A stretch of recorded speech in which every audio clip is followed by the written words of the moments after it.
Good morning, Senator Inhofe. How are you? I'm good, Rick. I'm good. Now, I'll tell you something you didn't know. Okay. People assume that since I moved here when I was 6 years old, I was from Oklahoma. No, I was born in Iowa. So I was listening with interest to what you just had on there on the show, and it was all sounded very familiar to me. That's great. Senator, what's going on? Well, a lot of good things are A lot of good things are going on. Rick, for one thing, I want to just say something about a trip I just got back from. I took 5 members of the Senate Armed Services Committee with me, and we went out to the South China Seas. There is a new threat out there. I'm just going to touch it lightly, but it's just people are in shock when they hear about it. We all know what China's motivations have been for a long period of time. They want to be the strong guy, and they right now are.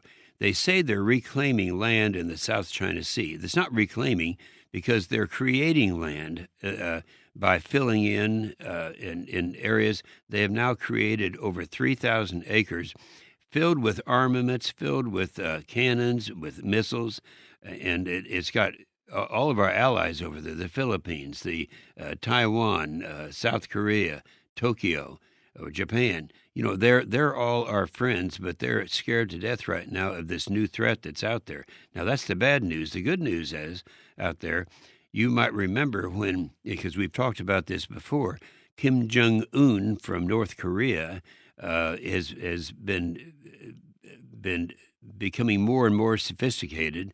And on November the 28th, he fired a rocket that had the range to reach anywhere in the United States mainland. Now, that's a scary, scary thing. But something happened not too long ago when he had made the statement. This is Kim Jong-un from North Korea. He said that we're in a position now to send a rocket over to the United States. You talk about pushing the button.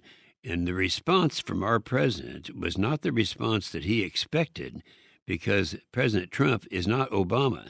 And he said, yeah, you do that. We've got a button over here that's bigger than yours. Ours works. Yours doesn't. We'll blow you off the map. And immediately after he said that, Kim Jong-un called South Korea and said, we want to participate in the games, the Winter Olympics. And then last night, this is brand new stuff now. Last night, he made the statement. They made the message they sent was, "We're ready to start negotiating. We're going to suspend all of our nuclear activity." And so, I know that a lot of people listen to and they cringe when they listen to some of the things that Trump says. But I'll tell you, it's working. And so that's bad news and good news from that part of the world. Yeah, it is, because a lot of people have been worried about what this guy can and can't do, and if he's willing to start talking, then maybe we can relax a little bit. Yeah, let me mention one other thing. You and I talked not too long ago about the wildfires that we had out there in the western Oklahoma, right? Mm-hmm. And we spent quite a bit of time out there. Now, it's so heartbreaking when you see the burning carcasses of cattle caught on a fence line. And I flew over three times in that area. And so we introduced the bill that was called the Wildfire Regulatory Relief Act. And we're getting bits and pieces of it done. There's one that's on the floor right now of the United States Senate, and that is the bill to stop the overregulation. If you talk to anyone in the banking industry, anyone in the financial services industry, and about the Dodd-Frank bill, the overregulation, they'll tell you that has put the small community banks out of business. And so one of the things that was in the Wildfire Relief Act was to give the regulators room to allow community banks to not be restricted about what they could do if an emergency is declared. They had restrictions as to how much they could loan farmers. And so that element, that's 1/3 of the Wildlife Relief Act, that's on the floor right now. So the others having to do with FEMA they're forthcoming. There's so much interest at that when we introduced that legislation right after the fire was ultimately put out, that we are anxious to get all the elements of it done. So help is on its way. I think it's probably around the best way I can say it. You've also been following the president's deregulation efforts in that. Anything we can update on that? On which now, Rick? On President Trump's deregulation efforts? Yeah, he'll continue to do that, and the best way to get a handle on that is use my website, which you have done before, and it's inhofe.senate.gov. Right now, we have the list is up to 71 rules and regulations that we have dealt with to stop the overregulation that's putting everyone out of business, and it's working. All of a sudden, the economy is growing. The Tax Relief Act that was passed, it's put us back in a new level of prosperity in this country. We find and also if you call up my website, you can see a list of the corporations in Oklahoma that are giving bonuses to all their employees as a result of the prosperity that's coming with the tax relief efforts of this president. So good things are happening, and I'm very excited about it. We're going to continue to do that. The main thing and I know you have a lot of farmers and ranchers who are listening to us right now, and they are fully aware of all the rules and regulations that came with the Obama administration. The thing that was most offensive by farmers and ranchers was changing the jurisdiction of our water from the federal government, from the local state government to the federal government.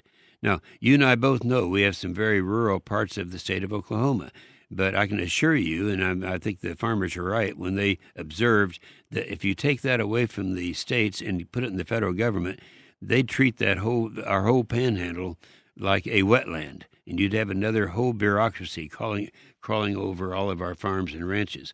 Well, that was the one of all the regulations that the Farm Bureau and all the organizations said would be the worst thing that could happen for our farmers and ranchers. So we have it's a continuing effort.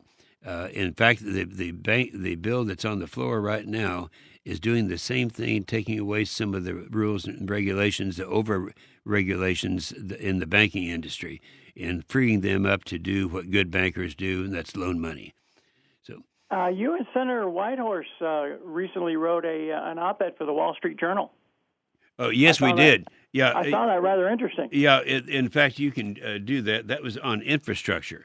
You see, people have forgotten that there's an old document nobody reads anymore. It's called the Constitution. It says what we're supposed to be doing here in Washington. Number one, defending America. And number two, they called them post roads back then, but that's infrastructure. We all recognize that. If you go to Wyoming, there are lots of roads and no people. And you go to New Jersey, it's just the opposite. So you have a formula, and this is how we are building roads, and it's one of the few things that works well in government. So this president has made a commitment to infrastructure, and I think we've talked about this before, and he is now. We did an op-ed piece. You can pull that up, by the way, on my website. The same as you can pull up the other two things that I mentioned, and read the op-ed by a Senator Whitehouse, not to be confused with the White House. This is a very liberal Democrat senator. He and I wrote an op-ed piece, and it was published in the Wall Street Journal, showing how this president, with our cooperation, is going to rebuild the infrastructure in America. Certainly, that's a major thing for the concern of our farmers and ranchers around the country.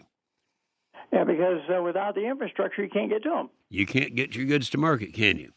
No, not if you don't have a road to get it to. That's true.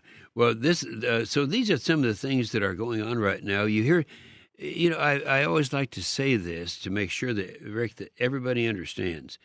If the president you can listen to his tweets, or you can listen to him personally, but don't listen to MSNBC and most of that media, and because they hate him with a passion that I've never seen before. And the things that they say are just really trashy. I can remember when they were responding to his State of the Union message, and they're even saying bad things about his wife when she walked in and she's probably the best asset that he has. But just don't believe him. Just watch the progress. Right now, our economy is increasing. I've got to throw this out here, Rick, because it is important. During the 8 years of Obama, the average growth was 1.5% a year for 8 years. Under this president, it's now climbed to over 3%. For every 1% increase in the economy, it develops $3 trillion of new federal money. And that's what has happened historically, and that's what's happening today. So that's how you can give tax reductions, individual taxes, such as to everyone who's listening to us right now, and at the same time increase revenue to take care of rebuilding our military and, of course, infrastructure, roads and highways. So that's what we're concentrating on now, and that's what's going to be a reality. Well, Senator, we appreciate you taking time to give us a call and updating us on what's going on and with you and with what's going on in the Senate and the government there. And we always look forward to your conversations. And we hope that with the weather getting a little warmer, start seeing a little more activity. But it's always good to have you on. Okay, Senator. I look forward to coming by and visiting you out there. Okay. That would be great. Come on out, Texas County. We'd love to have you. I will be there. All right. Thanks so much, Rick. All right. Thank you, Senator.